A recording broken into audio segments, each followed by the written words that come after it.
नमस्कार, आयुर्वेद गुरु में आपका स्वागत है। आज का विषय है सोरियासिस किल्स। क्या सोरियासिस जीवन में निराशा भरती है? क्या जीवन से दूर जाने की बात करती है? ये बात मैं क्यों कह रहा हूँ?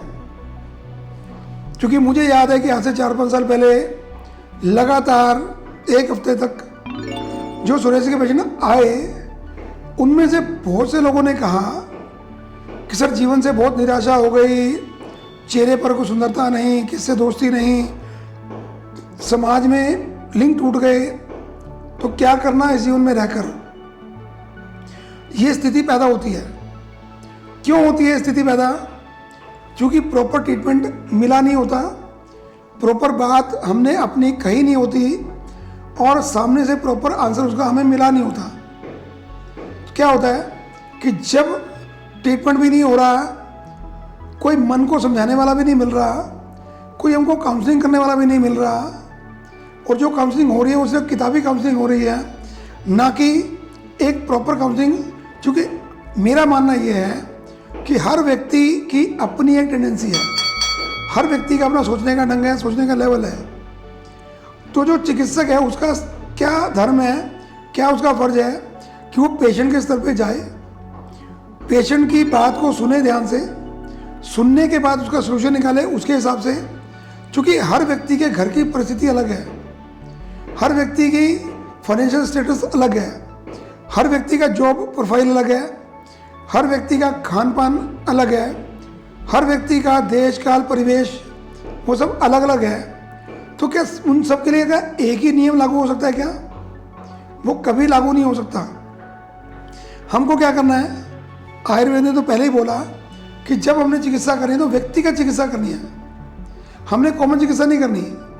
जैसे हमने कई बार देखा होगा कि फीवर है तो एक ही नाम की गोली सब खा रहे हैं। क्यों खानी है भाई? अरे मेरा फीवर हुआ चोट लगने के कारण से, तो मुझे चोट की दवाई खाऊंगा तो फीवर ठीक हो जाएगा। मुझे फीवर हुआ इन्फेक्शन के कारण से, तो मुझे फीवर की दवाई खानी है। तो मुझे फीवर हुआ अवसाद के कारण से, डर के कारण से, तो उसमें तो काउंसलिंग चाहिए ना, तो उसमें दवा का रोल कहाँ है?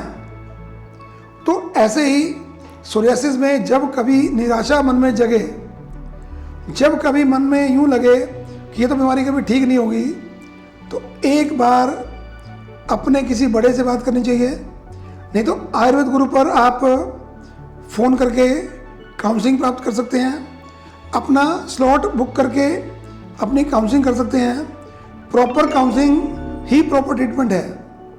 यदि ये बीमारी दवा से ठीक होती तो दुनिया में फिर किसी को कोई बीमारी नहीं होनी चाहिए थी। क्योंकि मैं बहुत कॉमनली एक बात कहता हूँ कि दुनिया में दवा बनाने की फैक्ट्रियाँ बहुत हैं, उसको डिस्पेंस करने के लिए बहुत सारी डिस्पेंसरियाँ और केमिस्ट शॉप हैं, उनको लिखने के लिए बहुत सारे डॉक्टर अवेलेबल हैं, पर तब भी रोग ठीक नहीं होता। क्यों? वो कारण ये है कि जिस कारण से रोग हुआ, क्या हमने उसको ढूंढा? क्या हमने उसको दूर किया? क्या हमने ये सोचा कि क्या मैं जो डाइट ले रहा हूँ उस डाइट में कुछ गड़बड़ तो नहीं है? चलिए, एक पेशेंट के नाते आपको नहीं मालूम होगा, पर क्या चिकित्सक ने आपको बोला क्या कि आपको नॉनवेज नहीं खाना, टमाटर नहीं खाना, आपको बैंगन नहीं खाना, भिंडी नहीं खानी, अरबी और कटहल की सब्जी नहीं खानी? क्या दूध वाली चीज़ों के साथ नमक वाली चीज़ खानी है? क्या ये बताया ही नहीं? जब बताया नहीं तो मिसलीड तो आप हो रहे हो ना। जो मिसलीड आप हो रहे हो, वो मिसलीड जब तक दूर नहीं होगा, जब तक सही रास्ता पकड़ोगे नहीं, जब तक आप ट्रैक पे आओगे नहीं, तो ट्रीटमेंट कैसे होगा? जब ट्रीटमेंट नहीं होगा तो मन में निराशा क्या आएगी कि ये तो ठीक ही नहीं हो सकती। और ऐसा कहने वाले आपको बहुत से लोग मिलेंगे कि सोरियासिस का कोई परमानेंट ट्रीटमेंट ही नहीं है, जब तक जियोगे दवाई खानी पड़ेगी। क्यों खानी पड़ेगी?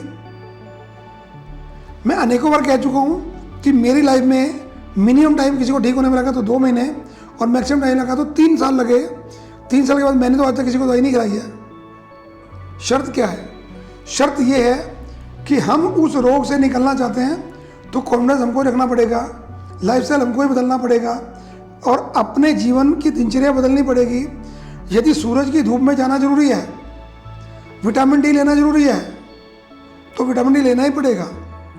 और मैंने बहुत से पेशेंट में पिछले 10 साल से नोट कर रहा हूँ कि जिनका विटामिन डी कम होता है उनको सोरियासिस बहुत जल्दी हो रही है। जिनका विटामिन B12 कम होता है उनको भी हो रही है, जिनका विटामिन ई का कम है उनको भी हो रही है। तो इसका मतलब क्या है, डाइट में विटामिन तो नहीं जा रहे। तो इसका मतलब ये नहीं है कि हम आर्टिफिशियल विटामिन लेना शुरू कर दें। मेरा कहना ये है कि हम लाइफस्टाइल चेंज करें, उसमें जो खान पान की जो डाइट हर व्यक्ति की अलग अलग है, या मैं कॉमन डाइट बताऊंगा तो वो सबके लिए सूट नहीं करेगी, सबके लिए अलग अलग डाइट होती है। तो हम जब काउंसलिंग करते हैं, जब स्लॉट बुक करके हम एक जो कंसल्टेशन देते हैं, उसमें आपको हम प्रॉपर आपके हिसाब से डाइट देंगे। हो सकता है कि पहली बार में सब ना दे पाएँ, हमने प्रॉपरली पूरे इंडिया के हिसाब से वेजिटेबल्स का, फ्रूट्स का, घर के खाने का, कॉन्टिनेंटल खाने का और इटालियन का, ये साउथ इंडियन खाने का में क्या क्या खाया जा सकता है, उस तरह की बहुत लंबी सूची बना रखी है जिसमें 300 के करीब आइटम हैं। तो वो आइटम्स में हम यस नो करके आपको देते हैं, आपकी डाइट के हिसाब से, आपके लाइफस्टाइल के हिसाब से, आपके डिजीज़ के हिसाब से। तो जो बात मैंने पहले कही, क्या सोरियासिस से निराशा जगती है, हम उसी निराशा में से आशा जगा सकते हैं। उसमें से पहले का निर हटा दें तो अगला शब्द क्या है, आशा। एक वर्ड होता है इम्पॉसिबल, उसी को सोचने का ढंग है। यदि इम्पॉसिबल इकट्ठा बोलेंगे तो क्या होगा कि ये तो हो ही नहीं सकता। यदि हम बोलेंगे आई एम पॉसिबल तो क्या होगा, तो पॉसिबल है। जब कैंसर जैसी बीमारी को हमारे प्लेयर्स हरा सकते हैं, बहुत सारे मरीज हरा सकते हैं, तो सोरियासिस को क्यों नहीं हटाया जा सकता। आप इसी यूट्यूब चैनल पर, आयुर्वेद गुरु के यूट्यूब चैनल पर आप जाके देखेंगे कि ऐसे ऐसे लोग जो बिल्कुल चलने को लाचार थे, जिनके पैरों में क्रैक्स आ चुके थे, जिनके घुटनों में क्रैक्स आ चुके थे, जिनके हाथों में सोरियासिस के कारण से क्रैक आ चुके थे, बॉडी इतनी स्टिफ हो चुकी थी वो चल नहीं पाते थे, आज वो चल भी रहे हैं। और इतनी खुशी की बात है कि मेरी एक पेशेंट की अभी मार्च में शादी भी हुई है, और 4 साल पहले ट्रीटमेंट हमने छोड़ा था।